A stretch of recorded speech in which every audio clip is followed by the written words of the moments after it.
സർക്കാർ നിലപാട് മാറ്റിയതുകൊണ്ടാണ് ആഗോള അയ്യപ്പ സംഗമത്തിൽ പങ്കെടുത്തതെന്ന് ജി സുകുമാരൻ നായർ. അയ്യപ്പ സംഗമത്തിൽ നിന്നും വിട്ടുനിന്ന രാഷ്ട്രീയ പാർട്ടികൾ NSS നിലപാടിനെ രാഷ്ട്രീയമായി ചിത്രീകരിച്ചു.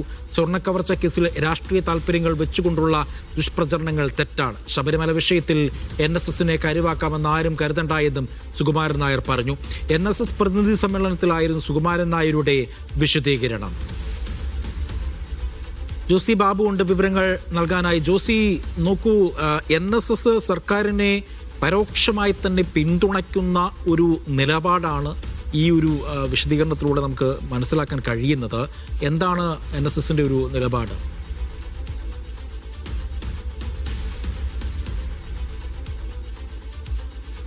അജി, ശബരിമല വിഷയത്തിലടക്കം ആഗോള അയ്യപ്പ സംഗമത്തിൽ പങ്കെടുത്തതിലുൾപ്പെടെ സർക്കാർ അനുകൂല സമീപനത്തിലേക്ക് NSS മാറിയത് വലിയ രാഷ്ട്രീയ ചർച്ചകൾക്ക് ഇടയാക്കിയിരുന്നു. അത് ശബരിമല വിഷയത്തിൽ സർക്കാർ നിലപാട് മാറ്റിയതുകൊണ്ടാണ് തങ്ങൾ സർക്കാരിനെ പിന്തുണയ്ക്കുന്നതെന്ന് നേരത്തെ തന്നെ ജി സുകുമാരൻ നായർ വ്യക്തമാക്കിയതാണ്. അക്കാര്യം തന്നെയാണ് ഇന്ന് അദ്ദേഹം NSS പ്രതിനിധി സഭാ യോഗത്തിലും ആവർത്തിച്ചത്.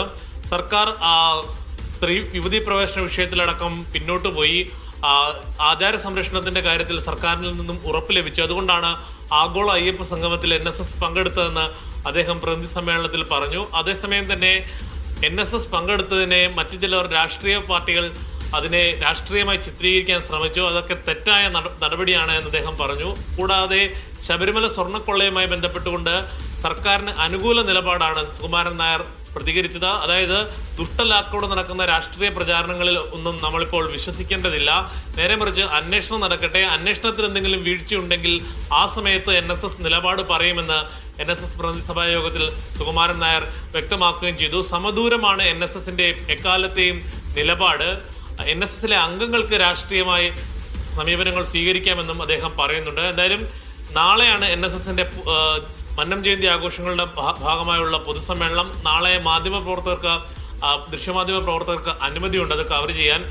ദേശീയ ന്യൂനപക്ഷ കമ്മീഷൻ അംഗം സിറേഖ് തോമസ് ആണ് ഈ പൊതുസമ്മേളനത്തിൽ മുഖ്യാതിഥിയായി എത്തുക. എന്തായാലും നാളെ പൊതുസമ്മേളനത്തിൽ സ്വാഭാവികമായും അദ്ദേഹം അതിൻ്റെ ഒരു പ്രസംഗം ഉണ്ടായിരിക്കും. അതിൽ തന്റെ രാഷ്ട്രീയ നിലപാട് അദ്ദേഹം ആവർത്തിക്കുകയും ചെയ്യും. എന്തായാലും ഇന്ന് NSS പ്രതിനിധി സഭാ യോഗത്തിൽ ശബരിമല വിഷയത്തിൽ തെറ്റ് പറ്റിയിട്ടില്ല, അത് സർക്കാർ നിലപാട് തിരുത്തിയത് കൊണ്ടാണ് തങ്ങൾ ആ നിലപാട് സ്വീകരിച്ചതെന്ന് പ്രതിനിധി സഭാ യോഗത്തിൽ പങ്കെടുത്ത അംഗങ്ങളെ സുകുമാരൻ നായർ അറിയിക്കുകയായിരുന്നു. അജി, ശരി, ജോസി ബാബുവാണ് വിവരങ്ങൾ നൽകിയത്.